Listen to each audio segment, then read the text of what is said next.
Okay, as we continue in Chapter 3, the Federalism chapter, I wanted to go ahead and pick up a couple of things so maybe we can try and get in the death penalty on Wednesday, and also so that we can try and get in the immigration article as well. But before we get to those, I wanted to give you just a couple of more facts. First of all, we had left off with the devolution revolution. I had mentioned to you in the last class basically the idea that in the beginning, up until about the Civil War, the state governments were the ones that were in control. I had mentioned to you that from the Civil War until the Great Depression, basically the federal government and the state governments were going half and half. So a lot of times the federal government would win, but really an equal number of the time the state government would win in terms of their struggle for power. And then really from the end of the Great Depression up until current day, the federal government, quite frankly, has gotten astronomically more powerful than the states. When Ronald Reagan was elected in 1980, he had actually come up with an idea that was known as the devolution revolution. And the idea very simply was this: in order for the government to continue to grow, in order for the government to be healthy, what we needed to do is we needed to have federal government functions basically be sent back to the states. We needed them to devolve, or the devolution revolution, if you will. Now, this is logically a really good idea. Did it work? Well, no, not exactly.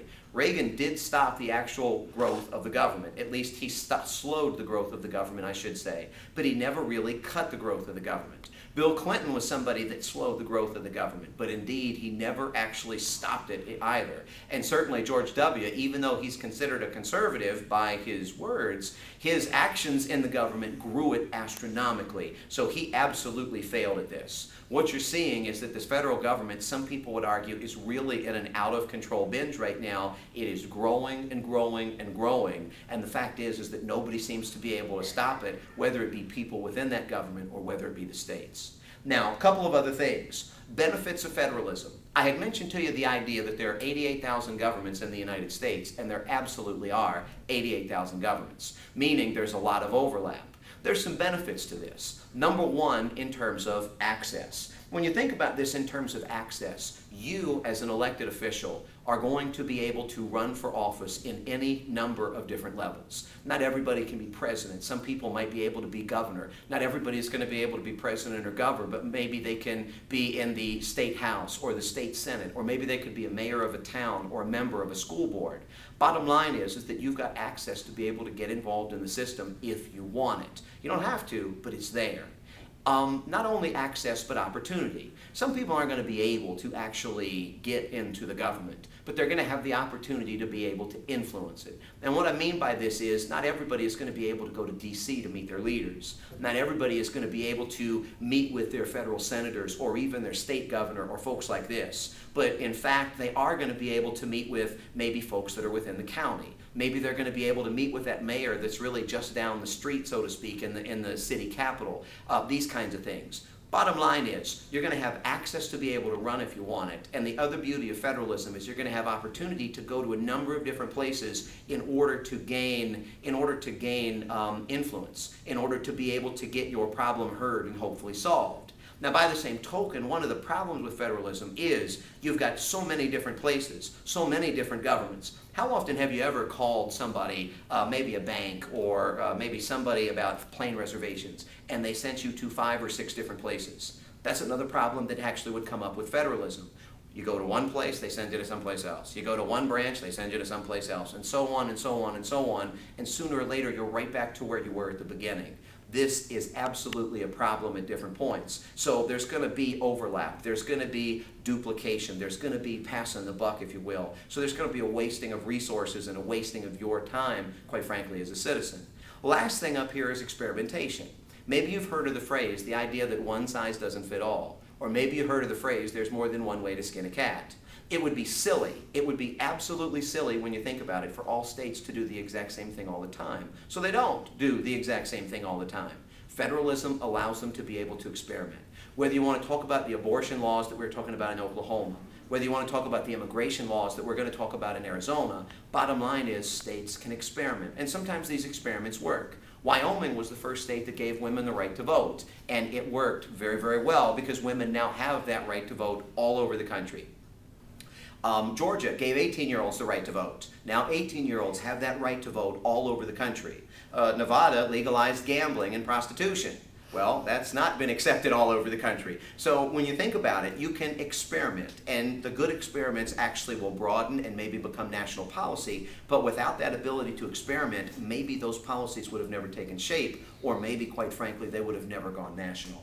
Now, as far as powers are concerned, one other thing to think about with the idea of federalism, and I'll probably close with this one. There are a number of powers that the Constitution gives, and basically we're looking at Roman numeral 4, if you will, on that federalism outline. In order for the federal government to pass a law, it's got to have a power in the Constitution to do so.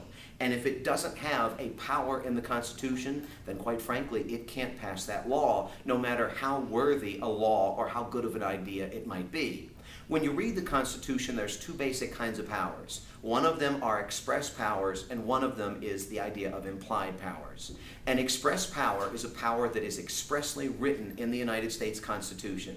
It is expressly granted, if you will, to, say, the United States Congress or to the President. The Congress, for example, has the ability to tax and to spend. The Congress has the ability, for example, to declare war. These are express powers. When you go back and you look at Jefferson, Thomas Jefferson was president of the United States a long time ago, and he was always somebody that really believed in the idea of limited government, the federal government needing to be small. That is, until he became president and now had the keys to the car. When he became president, he actually wanted to expand the powers of the government, and this is where implied powers comes in. Implied powers really come from what is known as the necessary and proper clause or the elastic clause. Think about your underwear. If you pull on the top of your underwear, there's elastic up there. There's give and take. It's going to stretch. It's going to expand and decline depending upon how you pull it. That's what the elastic clause is. There are certain powers in the Constitution that the government has, like we said, the power to tax and spend. Well, is there a power to put together a national bank? No. But under the implied powers, the idea is that if you needed a power or you needed something to help you enact your express powers, the implied powers kick in. So is a national bank allowed? It doesn't specifically say it in the Constitution, but it was read to be included because if you're taxing, if you're spending, if you're coining money, which are express powers, having a bank, a good place to store the money that you're taxing, collecting, and certainly coining, well then indeed that was something that was allowed. Implied powers are used basically in the enactment of the express ones. And again, remember on this, the government must have a specific power in order to enact a law, or frankly, they've got nothing that's there. Now, one last power that I wanted to hit on, and really this is the big one, and I'm going to introduce this today, we're going to talk about this in class a little bit on Wednesday, is the idea of the commerce power. The commerce power basically deals with trade. When you think about it, what is commerce? It was Gibbons versus Ogden in an 1824 case dealing with steamboat travel that interpreted the Commerce Clause for the first time. Commerce was defined as intercourse. No, not that kind of intercourse, but basically commercial intercourse. We're talking about trade. The idea is that anytime there is an exchange of goods or services, this is going to be what is considered commerce. So when you think about it, you could conceivably be selling tomatoes. That is an exchange of a good. You could be selling soap. That is the exchange of a good. You could be engaged in prostitution. That is the selling of a service. So understand, the interstate commerce power, anytime two traits are met, one, there's got to be an exchange of goods and services, and two, it's got to cross state lines. As soon as these two conditions are met, at this point the Interstate Commerce Clause kicks in. Now think about your own lives on this. How much of your life is actually contained within one state? I mean, when you think about it, potatoes come from Idaho.